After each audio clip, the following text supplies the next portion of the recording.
Hello बच्चों, आज का टॉपिक है परागन।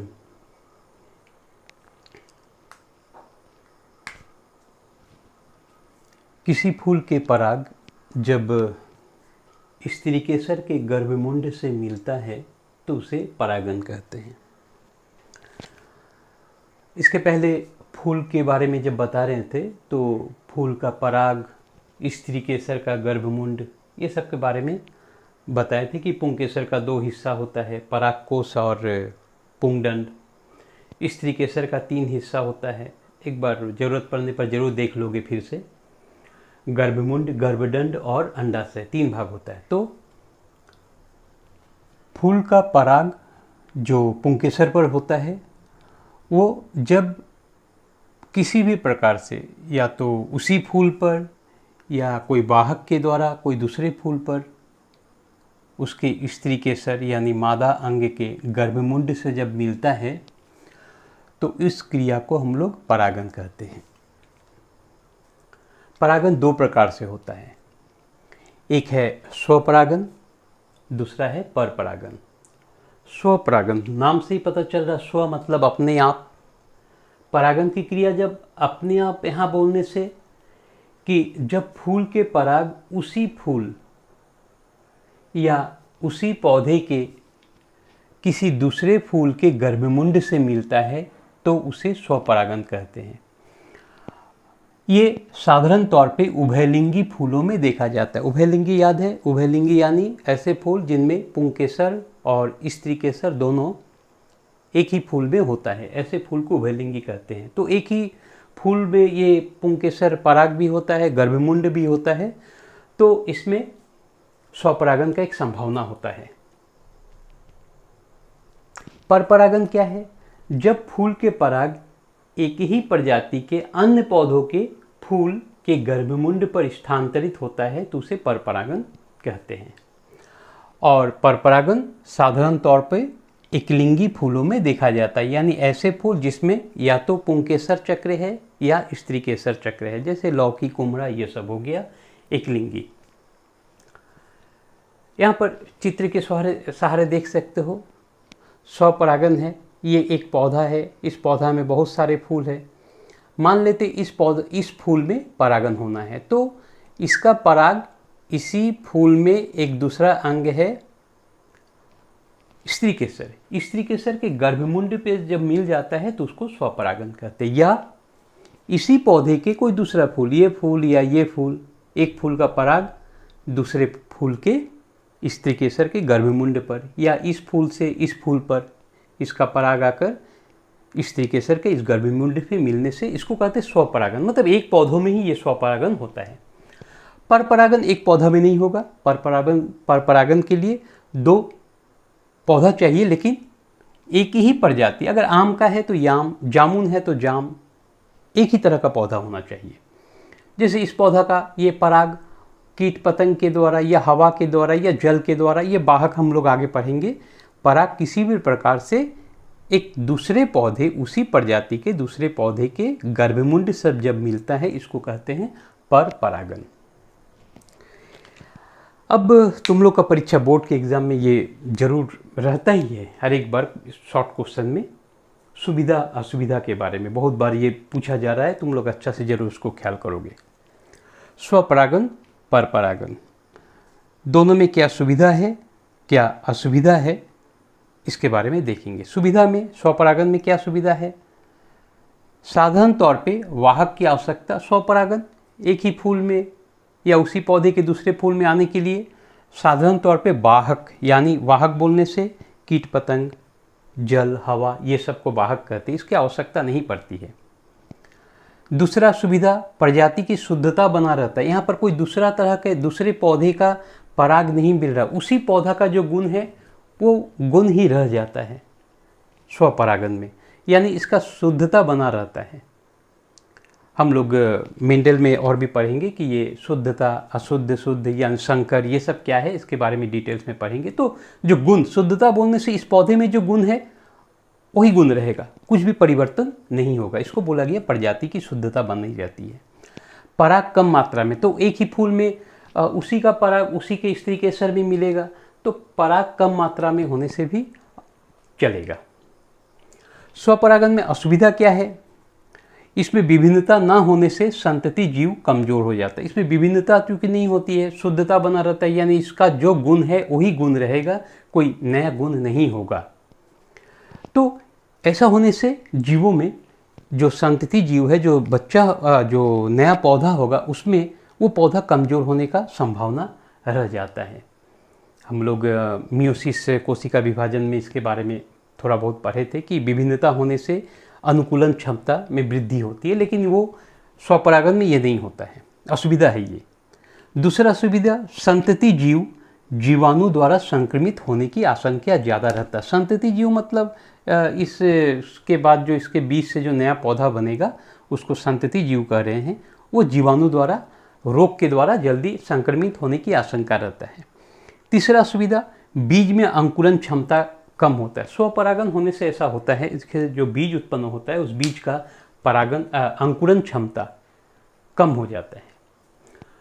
अब परपरागन, परपरागन यानी एक पौधे का फूल से दूसरे पौधे के फूल में पराग का स्थानांतरण होना।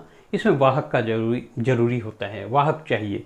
वाहक हम लोग आगे देखेंगे क्या क्या है, हवा है, कीट पतंग, पक्षी, ये सब वाहक है जिसके द्वारा पराग को दूसरे फूल के गर्भमुंड तक ले जाया जाता है। इसमें वाहक चाहिए, ये सुविधा है। जीवों में विभिन्नता होने से अनुकूलन में सुविधा होती है। जो थोड़ा देर पहले इसमें ये अलग अलग एक ही प्रजाति का पौधा है लेकिन दोनों का गुण अलग अलग है। ऐसा होने से क्या होता है, जीव में विभिन्नता होती है। एक ही प्रजाति का पौधा है लेकिन दो पौधा जब अलग अलग है, कुछ ना कुछ भिन्नताएं होती है।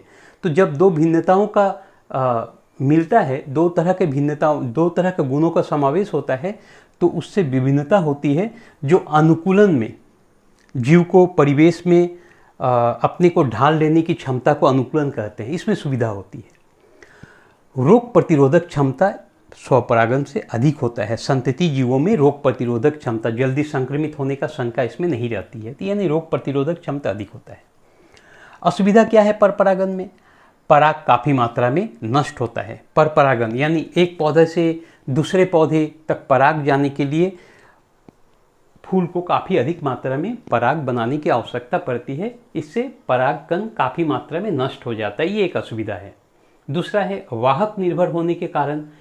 अब वाहक निर्भर है, इसके कारण परागन अनिश्चित होता है। जैसे तुम लोग लौकी या कुम्हरा के पौधा देखे होगे जरूर, वो एकलिंगी पौधा होता है, तो देखोगे सभी फूलों से, जो मादा फूल है सभी फूलों से लौकी या कुम्हरा नहीं होता है। कारण ये है कि उसमें परागन, बहुत फूलों का परागन नहीं हो पाता है, तो अनिश्चित होता है परागन परपरागन में। लेकिन स्वपरागन में करीब करीब निश्चित होता है, क्योंकि एक फूल का पराग उसी फूल के गर्भमुंड से मिलेगा, तो उसको कहीं जाने का आवश्यकता नहीं पड़ता है, तो इसमें निश्चित होता है। लेकिन एक फूल का पराग जब किसी दूसरे फूल से जाकर मिलने का बात होता है, तो इसमें एक परागन अनिश्चित का बात होता है। परागन हो भी सकता है, नहीं भी हो सकता है। परपरागन में एक असुविधा है कि प्रजाति की शुद्धता नष्ट होती है। जो गुण रहता है एक पौधा में, वो गुण नहीं रहता है, क्योंकि दूसरे पौधे के पराग आकर इससे मिलता है, तो इसमें नए गुणों का सृष्टि होता है। तो पौधा का जो शुद्धता होता है वो बरकरार नहीं रहता है, जो स्वपरागन में होता है। तो ये रहा सुविधा असुविधा। हम लोग का नेक्स्ट टॉपिक है वाहक के बारे में पढ़ेंगे। क्या क्या वाहक, वाहक है क्या पहले जान लेते हैं। परपरागन में जो बाहरी प्रतिनिधि, यानी कोई जिसके द्वारा परागन होता है, सीधा बात है, जिसके द्वारा परागन की क्रिया होती है। परपरागन में जो बाहरी प्रतिनिधि की आवश्यकता होती है उसे वाहक कहते हैं या एजेंट कहते हैं। जैसे हम लोग को यहाँ पर 4 तरह का देखेंगे वाहक, वायु, कीट पतंग, जल और पक्षी, ये 4 तरह का वाहक है। हम लोग प्रत्येक के बारे में जानेंगे और किस तरह के पौधों में ये कौन सा वाहक होता है, और उस तरह के पौधों में फूल की विशेषता कैसा है, एक एक करके देखेंगे। पहला वाहक है वायु यानी हवा। कौन से पौधों में ये वाहक का कार्य करता है? धान, गेहूं, ज्वार, बाजरा, ये सब पौधों में ये वायु का वाहक वाहक के रूप में कार्य करता है। इस तरह के पौधों में फूल कैसा होगा? फूल छोटा होगा, रंगहीन होगा, रंग का ज़रूरत नहीं है चूँकि हवा उड़ा के ले जाएगा। गंधहीन, गंध का भी ज़रूरत नहीं है। परागकण छोटा और हल्का होता है, तभी तो वो हवा में आसानी से उड़ पाएगा। परागकोश दलपत्र के ऊपर तक होता है। परागकोश जो है, दलपत्र तुम लोग फूल में इसके पहले दिखाए थे कि फूल है तो ये जो परागकोश है ऊपर रहेगा, तभी हवा के द्वारा ये परागकोश उड़कर दूसरे फूल तक पहुंच पाएगा। तो दलपत्र के ऊपर तक होता है। गर्भमुंड रोया युक्त और चिपचिपा होता है। गर्भमुंड जिससे ये पराग उड़कर मिलेगा, ये कैसा होता है? चिपचिपा टाइप का होता है और रोया युक्त होता है ताकि ये परागकण को पकड़ सके। ये पहला वायु का हो गया। अब जल के बारे में देखेंगे, जिन पौधों में जल वाहक के रूप में कार्य करता है। ये जलीय पौधा है, हाइड्रीला पानी में होता है, वेलिस्नेरिया, ये दो पौधा। ये तुम लोग ये सभी पॉइंट, किस तरह का क्वेश्चन रहेगा कोई ठीक नहीं है, पॉइंट याद रखोगे, उदाहरण भी जरूर याद रखोगे। हाइड्रीला पानी में होने वाला पौधा है, वेलिस्नेरिया ये भी पानी में पौधा, पानी का एक पौधा है। इस पौधे का फूल कैसा होता है? इसमें भी फूल छोटा, रंगहीन, गंधहीन, चूँकि ये भी पानी के द्वारा पराग को एक जगह से दूसरे जगह ले जाया जाता है, तो इसमें फूल का रंग होने का भी ज़रूरत नहीं है और फूल में गंध होने का भी ज़रूरत नहीं है। इसमें भी परागकण हल्का होता है, चूँकि पानी के सतह पर यह तैरकर स्थान परिवर्तन करता है, तो इसको हल्का होना जरूरी है। काफ़ी मात्रा में इसमें भी पराग काफ़ी मात्रा में उत्पन्न होता है। गर्भमुंड बड़ा और जल स्तर पर होता है। गर्भमुंड पौधे का जो पानी के नीचे जो पौधा होता है उसका जो गर्भमुंड होता है, गर्भमुंड वो आकार में बड़ा होता है और उसका जो स्त्री केसर है वो लंबा होता है, जिससे जल के ऊपर जल स्तर पर रहता है ताकि पराग आसानी से वो पकड़ सके, यानी पराग उससे जाकर मिल सके। तीसरा है कीट पतंग, कीड़ा मकोड़ा। कौन सा पौधा है? आम, सूरजमुखी, ये सब पौधा में ये कीट पतंग के द्वारा परागण की क्रिया होता है। इसमें फूल थोड़ा बड़ा होता है, आकार में बड़ा होता है। अब कीड़ा मकोड़ा है तो कीट पतंग को आकर्षित करने के लिए फूल कैसा होगा?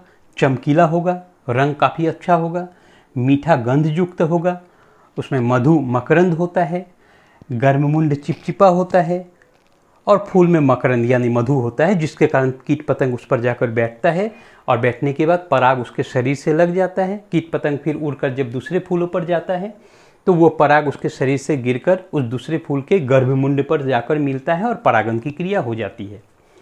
चौथा और अंतिम है पक्षी। इसका पौधा जो है पलाश है, सेमल है, मादार का पौधा है, इसको आकंद भी कहते हैं। तो इन पौधों में पक्षी के द्वारा परागण की क्रिया होती है। इसमें फूल कैसा होता है? इसमें फूल बड़ा होता है, चूँकि पक्षी है इसके लिए फूल बड़ा ही चाहिए। चमकीला होता है, रंगीन, बहुत खूबसूरत रंग होता है। फूल में मकरंद भी होता है, मधु होता है फूल में, जिसके कारण पक्षी उस पर जाकर बैठता है। कुछ फूलों के परागकोश जो होता है पक्षियों का भोजन भी होता है, यानी उस फूल के परागकोश को खाने के लिए भी पक्षियाँ उस पर बैठता है और पराग उसके शरीर से लग जाने के बाद जब वो कोई दूसरे फूल में जाता है तो पराग दूसरे फूल के गर्भमुंड से जाकर मिल जाता है। तो ये था आज का टॉपिक्स परागण। ओके, ठीक है, अच्छा से समझकर तुम लोग तैयारी करो परीक्षा के लिए। ठीक है।